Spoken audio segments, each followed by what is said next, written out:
David, how are you feeling today as we prepare to present our viewers with another episode of David Hawkins' Discovery CSI?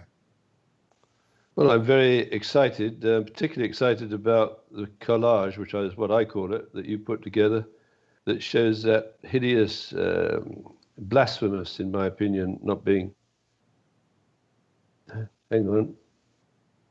All right. Sorry, I've got now two... Hang on, let me just pause while I try and... Something so strange going on today. We started about a minute late because of some unknown technical stuff happening here. I think what you might be looking for is this. Nothing is cooperating with us. Yes, there we go. That's it. That's marvelous, right?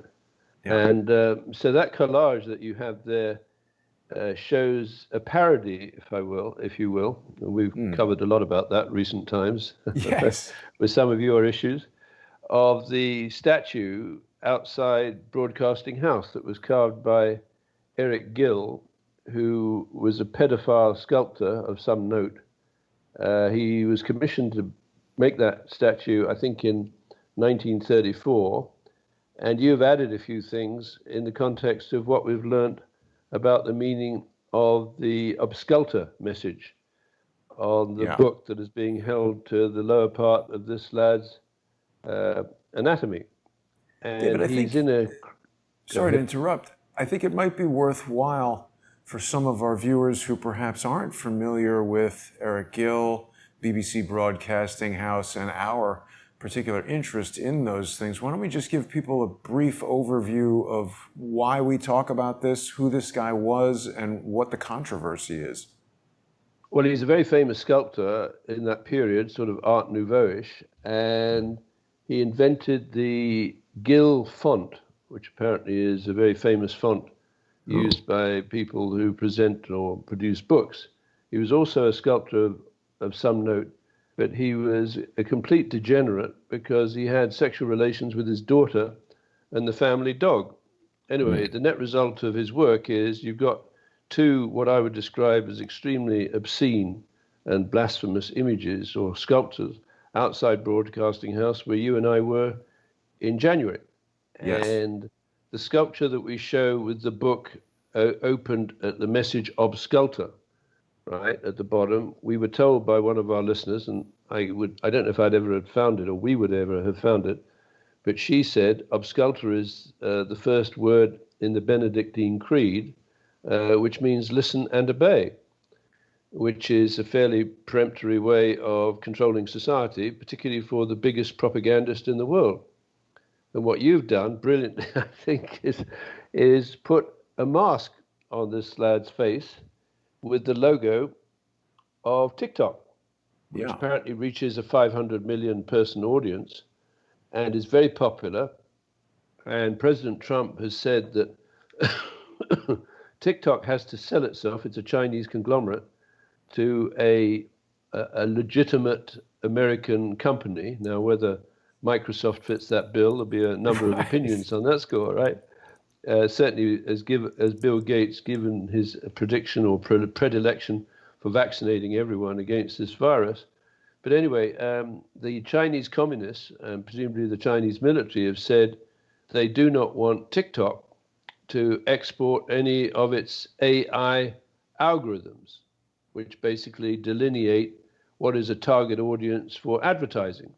Right. Well, they were sort of blocking Trump's demand for a sale to a U.S. company on the basis that it contains proprietary AI algorithms, and they didn't want to sell it, right? Yeah, and the irony of that is, probably, in my opinion, here I'll be arrogant, the only AI algorithms that matter are the ones I created in the 1980s. And I just want to tell, for people who are just joining, and I did a little research on my own background. In 1981, I was appointed coordinator of artificial intelligence and geoscience research by Schlumberger, and they sent me up to a conference in Vancouver at University of British Columbia for the International Joint Conference on Artificial Intelligence in August of 1981.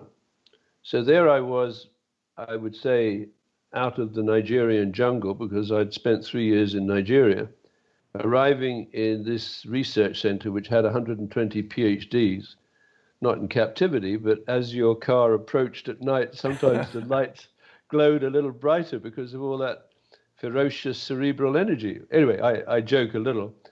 But anyway, I didn't have the PhD and all the classical issues associated with artificial intelligence, but I arrived in Schlumberger when it was all the rage, artificial intelligence.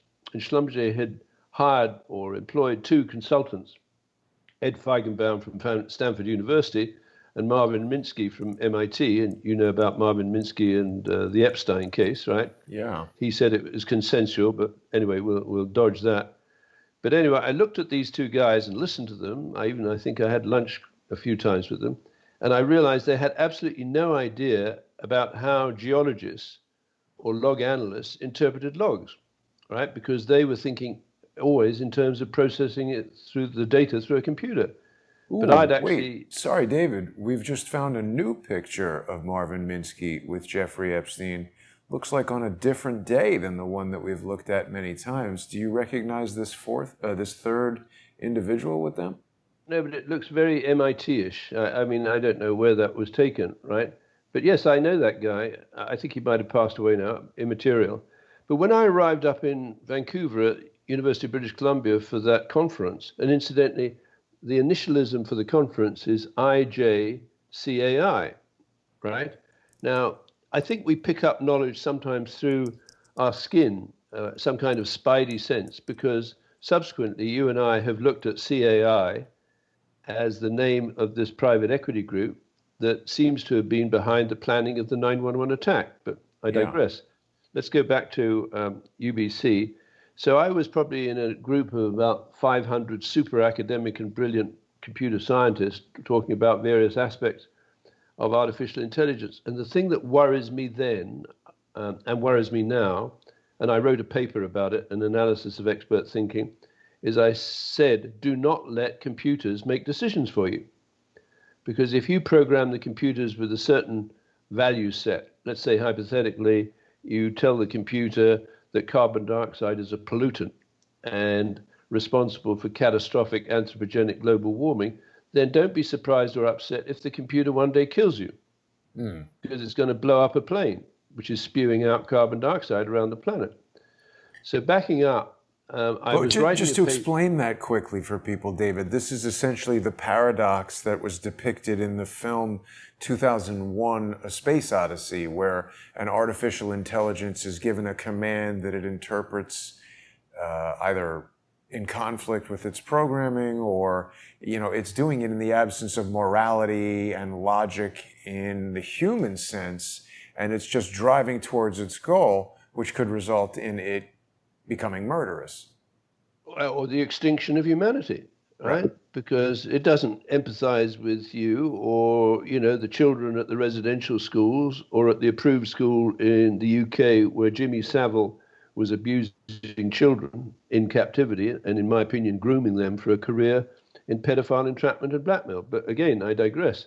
The issue is we are now facing a world where the AI has gone rogue because incompetent people programming the computer do not understand how to ground truth, the functional image inside the computer, to check that its image of the world gels with the human's image of the world, right?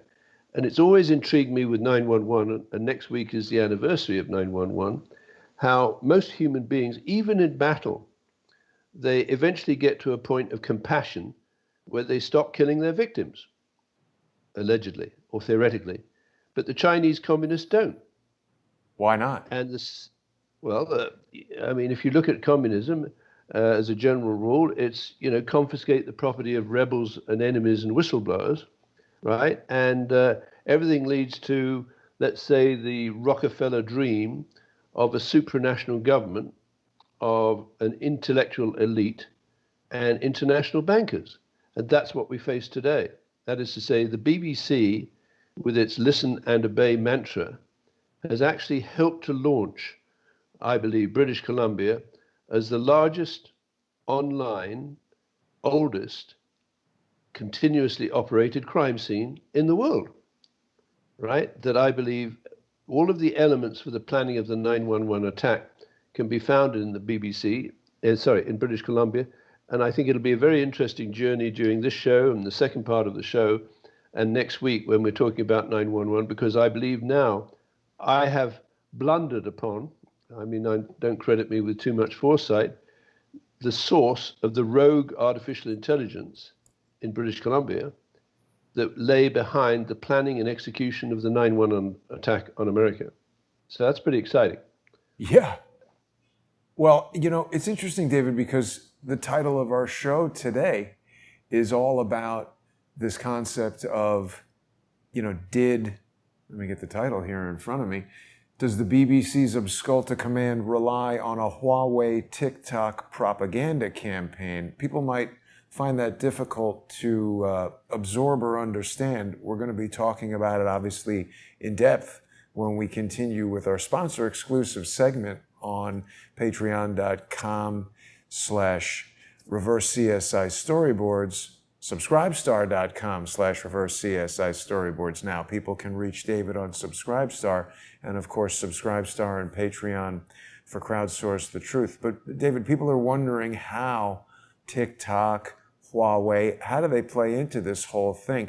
It does occur to me when I hear President Trump just, driving home on this TikTok issue, it seems strange that a U.S. president would be so interested in a phone app, but it almost feels like there's some kind of cyber Cold War going on. Forbes is reporting that TikTok U.S. employee has asked federal courts to block the ban and blasts Trump's spitting match. What do you think about that? It's much more than a spitting match. This is fundamental to what I call the fast propaganda and the slow propaganda. The fast propaganda being associated with messages generated via TV signals through the BBC, which I believe send TikTok images and slogans into an audience of 500 million people, including, let's say, Black Lives Matter, which is a slogan that 1 or 2 days after George Floyd was murdered, let's accept that he was murdered by Derek Chauvin, although that's got to be proven in court because it may have been unjustifiable homicide or whatever, some nuanced issue, because what TikTok can do with its audience of 500 million people is generate a plausible match between an image, that is the image of Chauvin's knee on Floyd's neck, and a slogan, Black Lives Matter, which is a very effective form of propaganda because that arrives before the explanation of the event.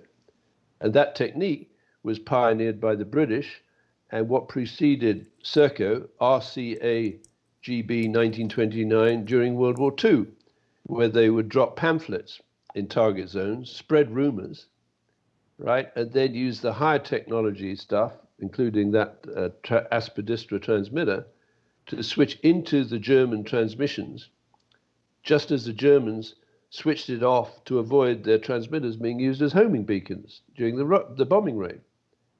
Right? So as the fast propaganda arrived through pamphlets and leaflets and the actual place where the bombs landed, the backdrop that, for example, the Nazis were exporting their elites from Berlin and leaving the peasants to die would sink into a very receptive public because the public had been told in advance, right, where the bombs would fall. And the BBC brilliantly, in my opinion, matched the events on the ground with the hypothesis or the idea or the collective recognition of this betrayal by the Nazi elite, which basically brought the two together. And I imagine by the end of the war, many Germans thought that the Nazis were using their elite to get out of Berlin, leaving the locals to die. And I think exactly those techniques were developed on 9/11 in New York, right? And are being developed now with the spread of the pandemic.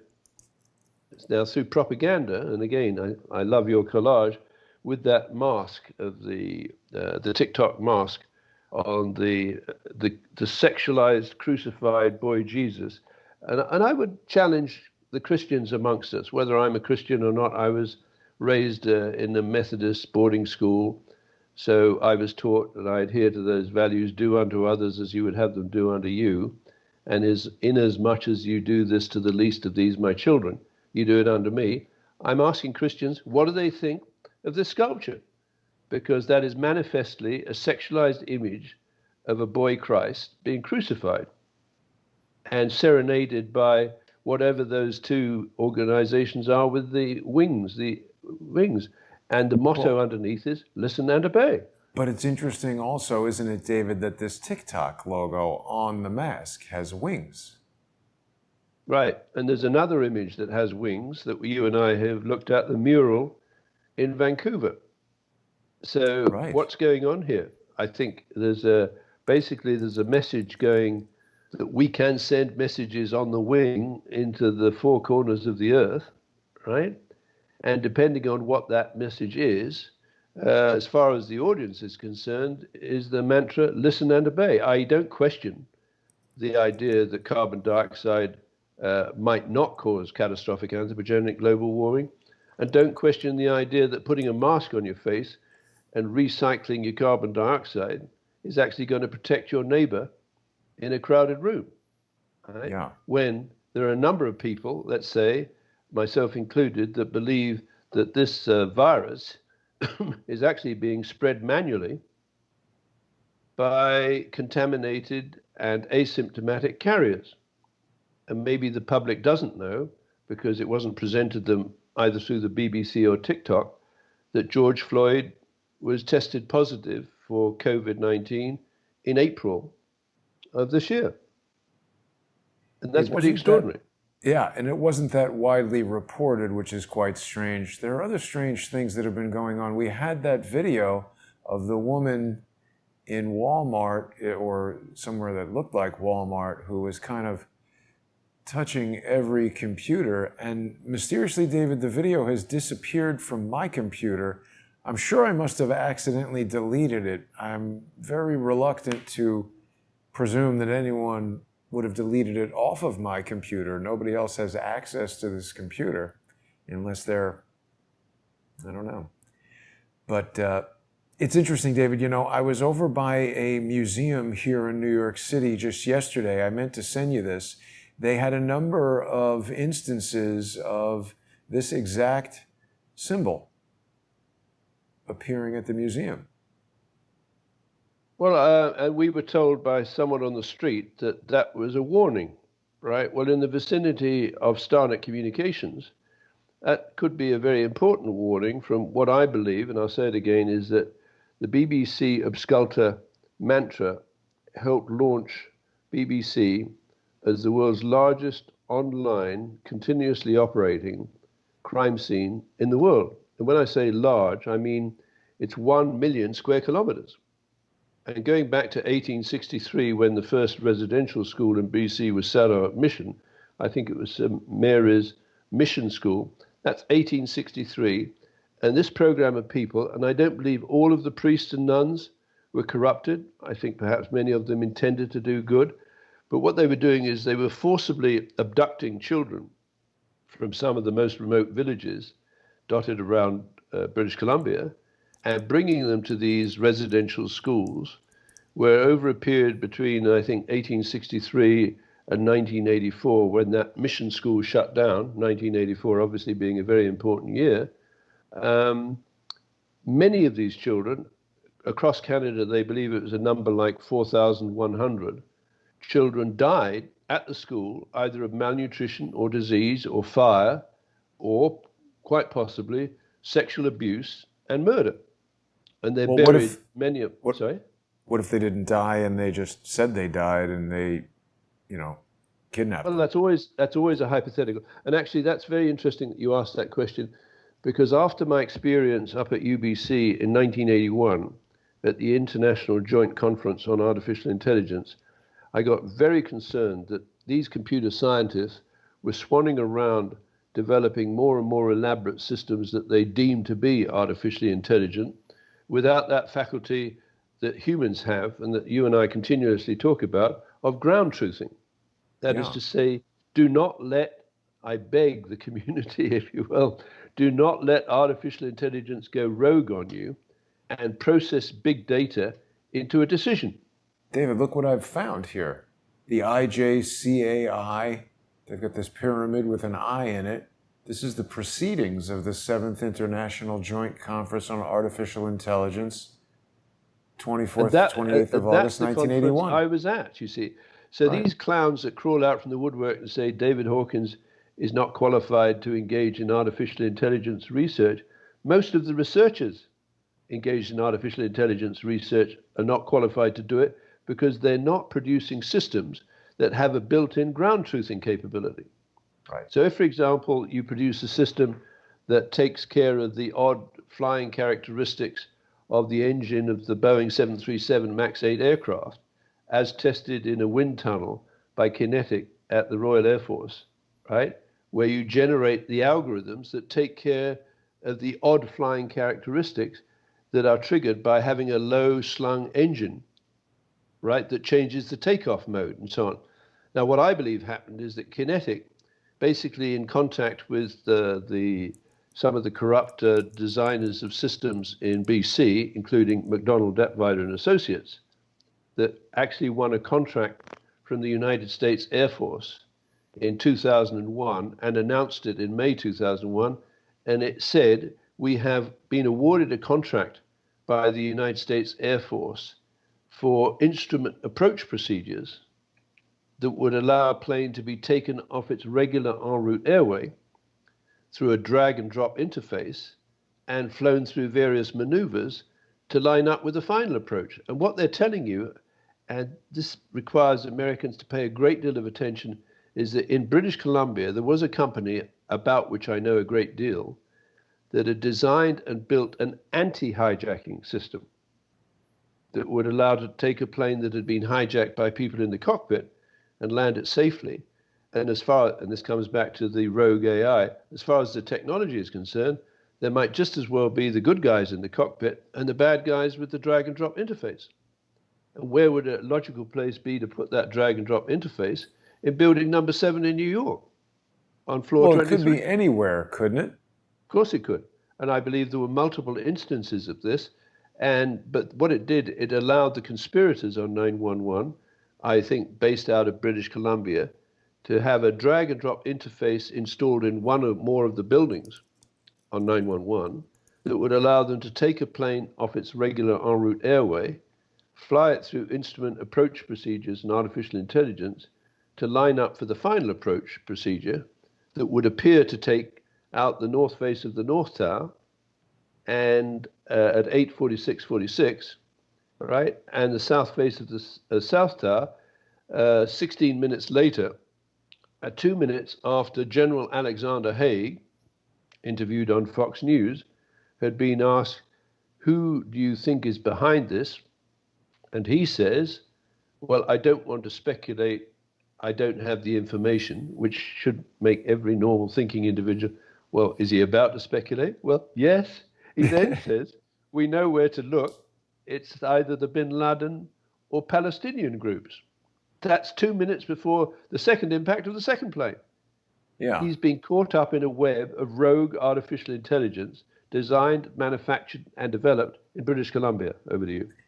Well, David, people are suggesting that we contact Kevin Annett, and he's got, I believe, a website called Murder by Decree. He's in Canada there, and he speaks about the United Church minister, and I think he has done a lot of research into this residential school abuse. And his name has come up before. I haven't ever spoken to him, but perhaps we can reach out to him, or if people know how to contact him, they can send me a message. Before we go off in that direction, David, I wanted to just perhaps spend some time talking about where you've arrived at this allegation, connecting Alexander Haig, connecting the 9/11 to British Columbia. You've spoken quite a bit about this guy, Yves Fortier, who is a rogue Rhodes Rogue scholar. Yes, he's not actually a rogue. All of those Rhodes scholars are rogues, but he is right in step with them. And, I was going to ask you about him because I know he's on your mind when we're talking about Alexander Haig and the CAI private equity firm and the CAI Canadian Artificial Intelligence thing. They all seem strangely connected. And David, I've just found this. This is news and media from the United Nations, and maybe this is 1984. It says, new permanent representative of Canada presents credentials.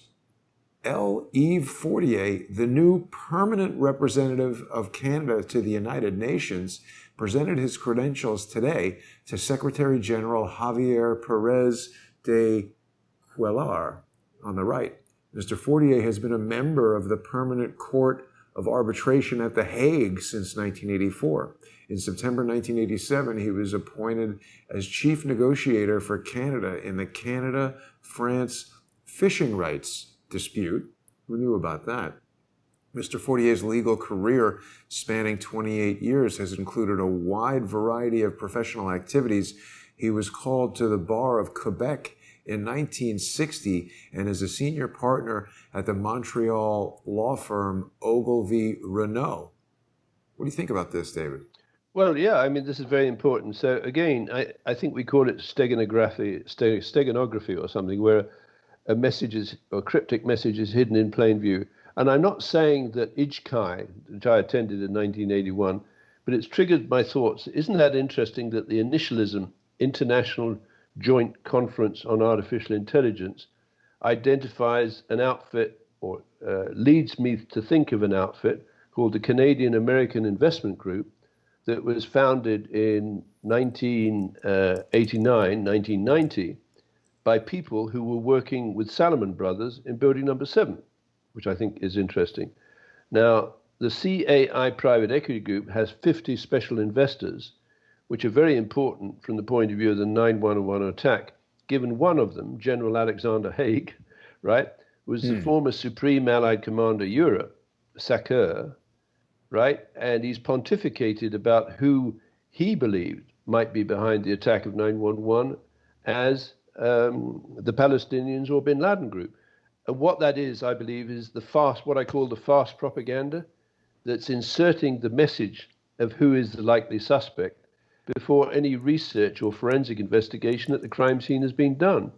So by the end of that week, the BBC has generated the impression to its weekly audience of 500 million people that Osama bin Laden or the bin Laden group was behind the attack of 9/11, which of course is sheer propaganda because they hadn't at that stage determined or done any significant research into the various crime scenes, where if you look at them in great detail, from an engineering point of view, the trajectory flown by the weapons platforms, let's take the one outside the Pentagon, because that's maybe more obvious to a lay audience.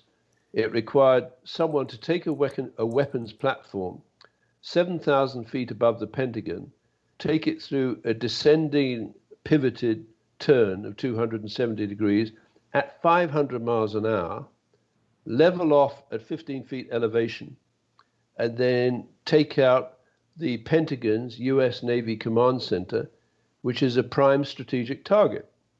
Now, many people, including Dan Handley, right, will say from an experienced pilot's point of view, I can't fly that.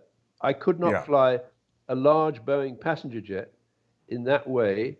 And I mean, what they don't say, but I say as a mechanical engineer with a background in explosives, how do you punch a hole through 8 walls of the Pentagon and kill everyone in the Pentagon's US Navy Command Center, including the duty officer, Pentagon's US Navy Command, Captain Gerald DeConto?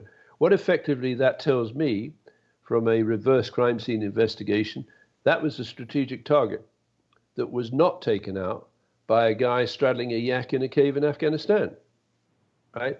This was a high-tech target that decapitated the United States Navy and paved the way for a potential coup d'etat, perhaps led by the special investors in the CAI private equity group, specifically General Alexander Haig. David, Remember? Span Man tells us that Haig was the biggest jerk since Westmoreland the moron.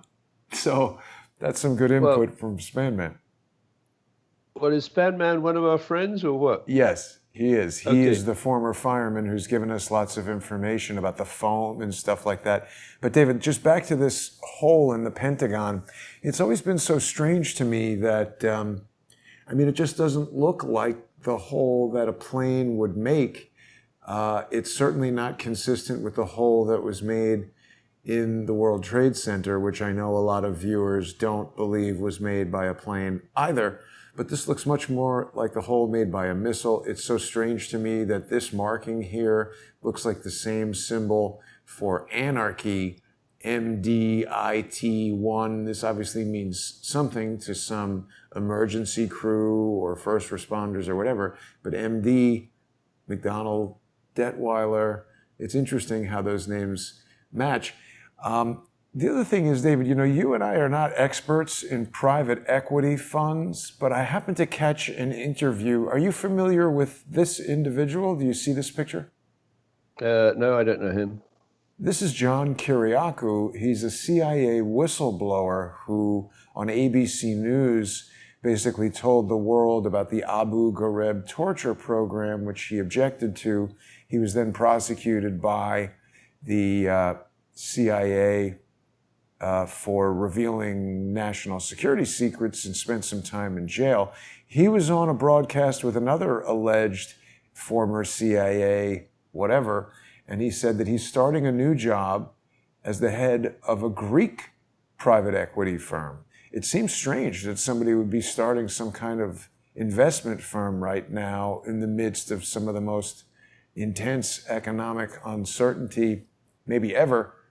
What do you think about all these private equity funds? Well, I think private equity is a superb way if you can get on the inside of these big movements of capital to make a lot of money for yourself, right? And coming back to the CAI private equity group, with General Alexander Haig as one of the special investors, he would have a background on, for example, double cross operations that he would have analyzed as Supreme Allied Commander Europe, including Operation Mincemeat and Operation Bodyguard.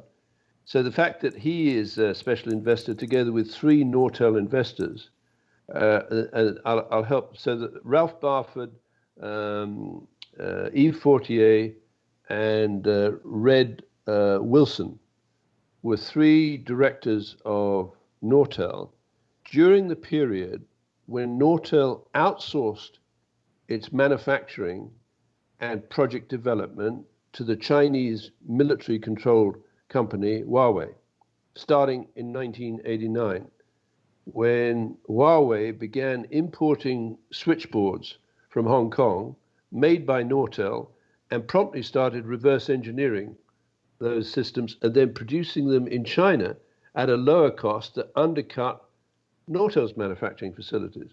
Eventually, Huawei drove Nortel out of business, stole all its intellectual property, including the development of the joint automated booking system for the Department of Justice by Nortel Government Solutions in Washington.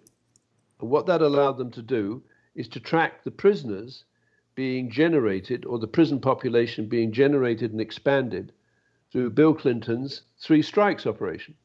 Mm-hmm. And as you know, the federal prisoner population, after, not necessarily totally because of the three strikes legislation, expanded from 90,000 to 214,000 today, or around that period. That means you have a group of prisoners, many of whom have been, I believe, radicalized by being threatened with a felony, a serious or violent felony at their third operation, where they might be put behind, an aggressive attorney could put them behind bars for life. So if you think you're going to be released in 3 weeks, and then a guard comes up to you and smacks you on the nose, and you hit him, and he complains to the authorities, you could be facing a life sentence. The three strikes and you're out. So I believe Clinton, together with, Kamala Harris, the Attorney General in California, conspired together, or let's say unwittingly provoked or generated a radicalized prisoner population, which today might have reached 250,000, where given a sophisticated communications company like Phantom Secure in Richmond, British Columbia, you can actually deploy prisoners to do a job of work, including carrying asymptomatic coronavirus 19 into a target population, such as Wuhan City. So what we need to be looking at, I believe, in British Columbia is, maybe the audience won't necessarily jump on board at the same time, I recognize British Columbia as the world's largest online criminal insurgency in the world, or crime scene.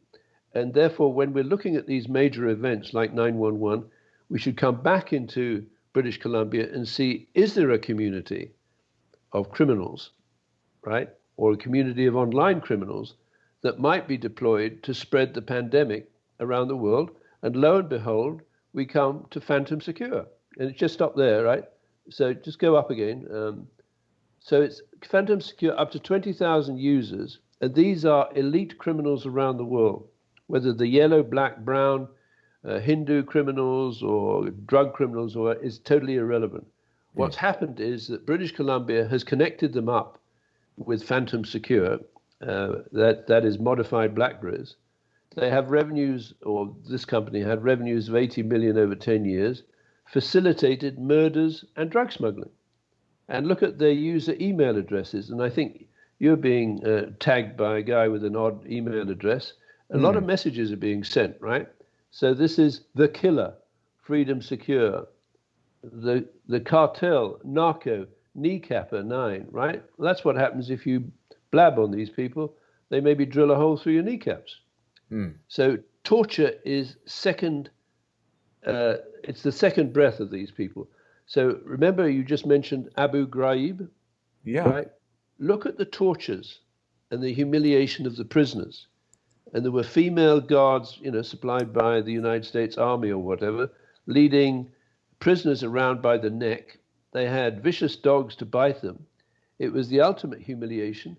And this is the US military infiltrated by the British Columbia criminals that had perfected the idea of using children for entrapment and extortion of pedophiles, including the tracking of pedophiles. So let me just mention Images Technologies at West Georgia Street. That was founded by Oliver Buck Revell. They sell facial recognition, artificial intelligence facial recognition software. But it's important that we remind people that Oliver Buck Revell was a special agent in charge at the FBI. Up to 1994. And he was the guy who runs onto the tarmac at Heathrow Airport and takes his son and daughter-in-law off the tarmac before they were boarding Pan Am 103. He was also involved with investigating the Weather Underground. This guy's all over the place. He's certainly not the most famous FBI special agent in history, and he hasn't even received nearly as much notoriety as James Comey or Andrew McCabe. But this guy got into all kinds of stuff. And he was tracking, remember the patent by Jerome Lemelson? Evidently, he's tracking prisoners and parolees using artificial intelligence algorithms developed by Nortel, now controlled, I believe, by Huawei. Let's talk about the connection, David, between Huawei, TikTok, Nortel, everything that's going on with the RICO case in Brooklyn against Huawei, why President Trump is so vocal and wanting to shut down TikTok. It's also strange to me, David, that he keeps referring to COVID-19, the coronavirus. He calls it the China virus all the time, despite the fact that it irritates Chinese Americans. And I don't know, what do you think of that? Well, I don't think it is the China virus. I think it's the British virus, right? Remember, if you go to the Pirbright Institute, you'll find it has a patent for coronavirus where they used reverse genetics, apparently to add function, which is illegal in the West because there is gain of function study, right? Gain of function, right?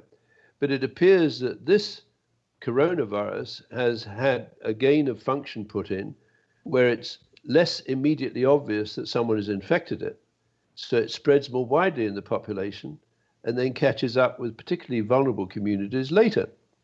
Right? Now, if you're tracking the people who might be vulnerable using Oliver Buck-Revel's artificial intelligence algorithms, you might target certain... Lemelson's I'm sorry? algorithm. Isn't it Yeah. Lemelson, the No, algorithms? it's Lemelson has the patent, or at least there was attributed the patent, but Oliver Buck-Revel appears to be using that patent, right, as developed by Nortel Government Solutions with jabs in the 1994, 95, 96 period. So Nortel Government Solutions, or Nortel, as we know, was driven into bankruptcy by Huawei. So you asked that earlier question, how do you connect it all? Essentially, Nortel spun off Entrust Networks, right, in the 1994 period. Don't we know somebody who worked for Yes, Entrust? absolutely we do. He calls himself, I think, an ethical hacker. And we'll come to that because an ethical hacker might be an incompetent hacker. That is to say, in good faith or because he's not smart enough, he hacks into a target area for a client and leaves the door open. But let's focus on this for a second. I want to come back to that. But this was an important piece for me that took a long time for me to get. I want to make sure people viewing right now know where we're going with this. So this is Washington Technology, their website. I guess this is a periodical for information technology experts working in the government. This is an article from December 8th, 2000. It's telling us that Nortel has set up a virtual private network at Justice, and they're expanding it to each of the states. Nortel, Northern Telecom, this is a Canadian company setting up a virtual private network in the U.S. Department of Justice. I don't know that I fully appreciated that until very recently, but this is the United States government outsourcing a very sensitive technology project, virtual private network. It's going to involve security of all kinds for a very sensitive government network, isn't it? Well, absolutely. And the contract is with Nortel, the Canadian company, and by then, Nortel had been backdoored by Huawei. So effectively, the Department of Justice, where I think there are a number of light bulbs that are not glowing very brightly, right, has outsourced the tracking of prisoners and criminals effectively to Huawei, the Chinese company. Now think about that. This is 2000. That means to say Huawei, which is, I believe, controlled through its technology by Serco, because Serco runs the United States Patent Office, effectively controls the movement of prisoners across the United States right up to 911, right? So why wouldn't Huawei, right, which I believe is used as a patsy... David, sorry to interrupt, but look at this. They're talking about how a web-based virtual private network allows the security clearance forms to be filled out electronically and sent via email. What does that remind you of? Well, the kind of attacks that you're going under. Well, no, but I mean, isn't it sort of telling us about the Federal Bridge? Yeah, absolutely, because just leave that image on the Federal Bridge is very important. So the Federal Bridge Certification Authority, that comes out of the public key infrastructure invented by the British at GCHQ, I believe in the 60s, right through the 70s. And by the 1980s, they had worked out an agreement with the National Security Agency in the United States, where a woman called Maureen Baginski was working, right, to combine effectively, let's use their terminology, it combined the interests of the United States and the United Kingdom through what they called a combined communications electronics board. And that same terminology goes back to World War II, during the heyday of the double cross operations. So that's a piece of technology that allows the Americans and the British to coordinate the activities, the propaganda activities necessary, for example, to fool the Germans into moving 3 divisions to Greece and taking them away from Sicily, and keep 25 divisions, that's 250,000 men, in the Pas-de-Calais, so that they weren't available to defend against the D-Day landings in Normandy. David, so this did you see this? Yeah. Well, I know that, yeah. The FBI honored her. which means that Serco is using a former high flyer in the National Security Agency who held a meeting shortly after 9/11 at which Bill Binney was, where she said, you've got to understand 9/11 is a gift to the NSA because we're now going to get all the money we want. And they did, because the dumb politicians basically poured money into the joint communications, if you will, communications electronics board, which allowed, I believe, Serco and Huawei to get inside the chain of command of the Americans through subsequent attacks, through 9/11, right up to the present. So I don't know who's advising Trump, and I think he's got his instincts are right, but he needs to start by purging these people from inside the command structure of the United States of America, because right now I believe there is an existential threat to the survival of the Republic through the Huawei TikTok propaganda campaign. So yeah, back to your collage there. You've got the world news upside down, the BBC. Let's just go quickly through the BBC. The BBC has an organization called BBC Studios, which is a label to contract independent producers of films, such as Killing Eve, and put it out through its 29 offices around the world, including the one in New York, right? And several in China and Hong Kong. Now, what that means is the BBC can generate listen and obey propaganda into an audience of 500 million people, weekly audience, which overlaps with the TikTok audience.